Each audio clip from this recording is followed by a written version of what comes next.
Hello guys, welcome back to my channel Dipanjali Nathor অন্য এটা ভিডিওলে আপোনালোকে সকলোকে স্বাগতম জনাইছো। আশা কৰো সকলো ভালে আছে। আমি আছিলো হেদিনাখন খানাপাৰা বহুত লেট কি মই ভিডিওটো একচুয়ালি আপলোড কৰিছো। আমি আছিলো খানাপাৰাত আমি যাব ওলাইছিলো হাজবেণ্ডৰ ওচৰলে।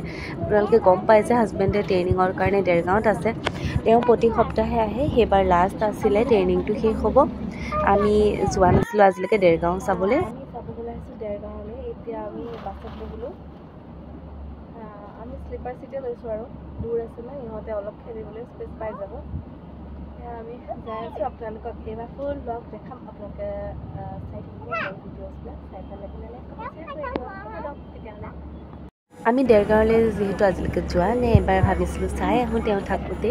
সেইকাৰণে তেওঁ যেনেকৈ ক'লে আমি উবেৰলৈ খানাপাৰা পালোঁ আৰু লগতে আমি বিকাশ দাসৰ গাড়ীখনৰ কাৰণে ৱেইট কৰি আছিলোঁ, কিন্তু টাইমটো আমাৰ নহ'লে। আৰু ইফালে আমি স্লিপাৰ বাছতে উঠিলোঁ। এনেকৈ আমি প্ৰথমবাৰ উঠিছোঁ এইখন বাছত। দুটা ছিট লৈ লৈছোঁ। ইহঁত দুজনী বহুত বেছি এক্সাইটেড হৈ আছে। আমি বহুত বেছি লং ডিষ্টেঞ্চটো যোৱা নাই, অকলে হাজবেণ্ডৰ লগত নোহোৱাকৈতো নগাঁও যাওঁ, তাতকৈ বেছি দূৰত যোৱা নাই। চ' অকণমান ভয়ো লাগিছে, মানে নাৰ্ভাছ মই অকলে মেনেজ কৰিব পাৰোঁ নে নাই ইহঁত দুজনীক লৈ। সোণাৰ অলপ গাটো বেয়া আছিলে, চ' ভাবিলোঁ আৰু সেইটোতে ভয় আছিলে। বাকী এনেই প্ৰব্লেম নাছিলেতো। আজিকালিতো নেট মোবাইলৰ যুগ আৰু য'তে ত'তে গুগলত চাৰ্চ কৰিলে কোনখিনি জেগা পাইছোঁ। ভয়ো লাগে যদিও মানে ইমান অলপ সাহস কৰি ওলাইছোঁ আৰু দেৰগাঁৱৰ কাৰণে। পাপাকে এইফালে ফোন কৰি আছে। আমি ইহঁতক খোৱা বস্তু ভালকৈ এগালমান কিনি লৈছোঁ। Chips, chocolate, dairy milk, juice, তাৰপিছতে বাউলি এনেকুৱা ইহঁতৰ কাৰণে লৈ লৈছোঁ। আৰু ইহঁতে ধুনীয়াকৈ ফুল এচি দি পেলাই একদম পূৰা খেলি কৰি আহিছে। লাষ্টত খালেও গোটেইখিনি খালে বস্তু। খাই কৰি লৈ যে কিমান কি প্ৰব্লেম হৈছিলে, একদম মানে উল্টা পুল্টা খাই দিছে। গেছ হৈছে, ভাত খোৱা নাছিলে আৰু সিহঁতৰ লাষ্টত বমি হৈ গ'ল আৰু সোণাৰ। তাতে গাটো ভাল নাছিলে। নগাঁওখিনি পাৰ হওঁতে যে ইমান মনটো বেয়া লাগিছিলে নহয়, এনেকুৱা লাগে যে ঘৰলৈকে নামি যাওঁ নেকি। কিন্তু এফালে এটা এক্সাইটেডমেণ্ট আছিলে। হাজবেণ্ড ইফালে আছিলে, আমাৰ কাৰণে ৱেইট কৰি আছিলে। তেওঁ আহিব পৰা নাছিলে কাৰণে আমাকে মাতি দিলে। প্ৰতিবাৰেতো তেওঁ আহে। এইবাৰ আমি যাওঁ বোলো দেৰগাঁও, লাষ্ট টাইম আমি ফুৰি আহিম আৰু তাৰপিছত আৰু কিমাননো আৰু বহি থাকিম। অলপ সময় শুলোঁ, মোবাইল চালোঁ। মইতো টোপনি যাব নোৱাৰোঁ। সিহঁত দুজনী অলপ সময় শুই দিলে, কাৰণ সিহঁতে একদম বিনা টেনশ্যনত শুই আছে যে মা সাৰ পাই আছে আৰু। চ' এইটো কাৰণে ইহঁতে চিপছ খাই মেলি অলপ সময় খেলিলে। ঊনো চুনো লৈ আহিছিলে। এইটো খেলি মেলি আৰু ধুনীয়াকৈ গৈ আছে। তাৰপিছত আমি গৈ পেলাই 3টা 3:30 মানত এখন হোটেল পালোঁগৈ। এয়া গৈ পেলাই আমনিত গাড়ীখন ৰখাইছিলে। আমি বেলেগ একো খোৱা নাই। মই চাহ খালোঁ আৰু ভাত খাব নোৱাৰি, ভয় লাগে নহয়। আৰু তাৰপিছতে ইফালে ইহঁতে ল'লে আইচক্ৰীম সিহঁতে আৰু লগতে ক'ল্ড ড্ৰিংকছ এটা ল'লোঁ। মই চাহ খালোঁ, বাটত যাবৰ কাৰণে বোলো ক'ল্ড ড্ৰিংকছ এটা লৈ লওঁ। আইচক্ৰীম সিহঁতে খালে। আইচক্ৰীমখিনি খাই মেলি লৈ আমি তেনেকৈ উঠি দিলোঁ আৰু ভাবিছিলোঁ গাড়ীত উঠাৰ অলপ পাছতে পাম নেকি, কিন্তু তেতিয়াৰ পৰাও 3 ঘণ্টা বাকী আছিলে। কাৰণ কাজিৰঙাত স্পীড লিমিট থাকে, সকলোৱে গম পায় সেইফালৰ সকলে। আমিও একদম সন্ধিয়া সময় হৈ গ'লে দেৰগাঁও পাই গ'লোঁ ট্ৰেইনিং চেণ্টাৰ ফ্ৰণ্টত। হাজবেণ্ডে ৱেইট কৰি আছিলে। তাৰপিছতে আমি এইফালে আহি পালোঁ। মই একবাৰ বাহিৰৰ পৰিৱেশটো আপোনালোকক দেখাই দিছোঁ। এইটো হ'ল তেওঁলোকৰ চেণ্টাৰ গেটটো আৰু আমি তেওঁ গাড়ী লৈ আহিছিলে। এইখিনি হ'ল চেণ্টাৰটোৰ ভিতৰৰখিনি দেই। এইখিনি আমি ধুনীয়াকৈ মানে আমি আহি পালোঁ।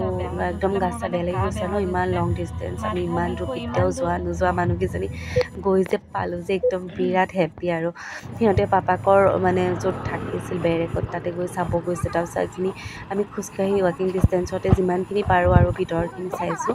ধুনীয়া লাইট চাইট দি পেলাই ইমান ধুনীয়া চাফা নহয় পৰিৱেশটো, বহুত ধুনীয়া আছিলে। আৰু সেইদিনাখন ভাগৰ লাগিছিলে। আমি ছাৰ এজনৰ ঘৰতে ৰাতি ষ্টে কৰিলোঁ। তাৰ নেক্সট ডে আমি আকৌ ফুৰিবলৈ ওলাই যাম। তাৰপিছত এইখিনি হাজবেণ্ডৰ লগৰ কেইজনমানো আমি অহা দেখি আমাক লগ কৰিব আহিলে। সিহঁতে মানে বিৰাট হেপ্পী। নেক্সট ডে হয়। নেক্সট ডে আমি অকণমান বোলো ক'ৰবাত ফুৰিব যাওঁ। তেওঁ এক্সাম আছিলে, চ' সেইকাৰণে বেছি দূৰলৈ নিব নোৱাৰে। আগবেলা ভিতৰতে আমি ক'ৰবাত অকণমান দেখাই আহোঁ বুলি পেলাই এই স্বৰ্গদেউ চুকাফাৰ কিবা হেৰি আছিলে, তাতে আমাক লৈ গ'ল। তাৰপিছতো আমি মন্দিৰ এভাগলৈ গ'লোঁ। বোলে আপোনালোকক দেখাই দিলোঁ।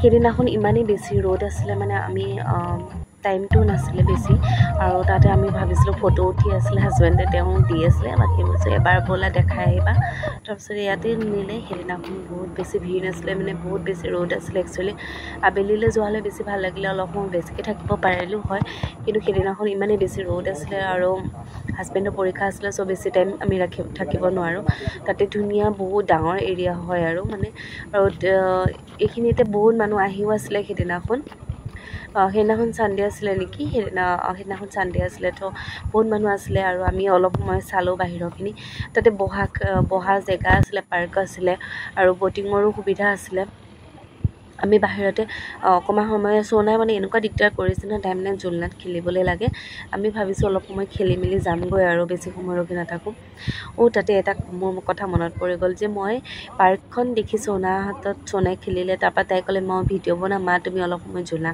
তাৰপিছত মই জ্বলিব লওঁতে তাইক ভিডিঅ'টো বনাই আছে তেনেকুৱাতে মই মোৰ পাৰ্চটো বেলেগ এটা জেগাত থৈ ল'লোঁ আৰু পাৰ্চটো থওঁতে তাতে মোৰ এটা মোবাইল আছিলে পাৰ্চটো হেৰুৱা হ'লে ইমান এটা চিন্তা নাছিলে ঘৰত আহি পাই যেতিয়া দেখিছোঁ যে মোৰ পাৰ্চটো নাই তেতিয়া মোৰ এনেকুৱা মানে কি কৰিম কি নকৰিম মানে এনেকুৱা টাইম হৈ গ'ল কিন্তু পাৰ্চটো সেইদিনাখন গাড়ীতে থাকি গৈছিলে মানে মোৰ ফটোখনে প্ৰুভ হৈ গ'ল যে লাষ্ট টাইমত মই যিখন ফটো উঠিছিলোঁ সেইখন ফটোতে মানে দেখা পালোঁ যে নাই মোৰ পাৰ্চটো মোৰ হাততে আছে তেতিয়াহে মানে অকণমান মই সেইকাৰণে ভাবোঁ যে কেতিয়াবা ফটোবিলাকেও বহুত কামত হেল্প কৰে চ' এইটো হ'ল পুলিচৰ একাডেমি আৰু ইয়াতে আমি গৈছিলোঁ মন্দিৰ এভাগে মহাদেৱৰ মন্দিৰ আছিলে শিৱৰ মন্দিৰ আছিলে শিৱ এনেকুৱা কিবা আছিলে মই নাজানো বিশেষকৈ তাতে এনেকুৱা বান্দৰ আছিলে নহয় আৰু আমি যাওঁতে তেনেকৈ দোকানবিলাক বন্ধ হৈছিলে আৰু দুপৰীয়া সময় হৈ গৈছিলে যে আমি এবাৰ চালোঁ আৰু মন্দিৰভাগ বাহিৰে বাহিৰে দৰ্শন কৰিলোঁ আমি দেৰগাঁৱত দুদিন ষ্টে' কৰিলোঁ হাজবেণ্ডৰ লগত অলপ ঘূৰিলোঁ তাৰপিছত এইটো হ'ল 27 মে' হয় তেতিয়া আমি সেইদিনাখন ঘৰলৈ উভতি আহিছিলোঁ মানে আমি নগাঁও আহি আছিলোঁ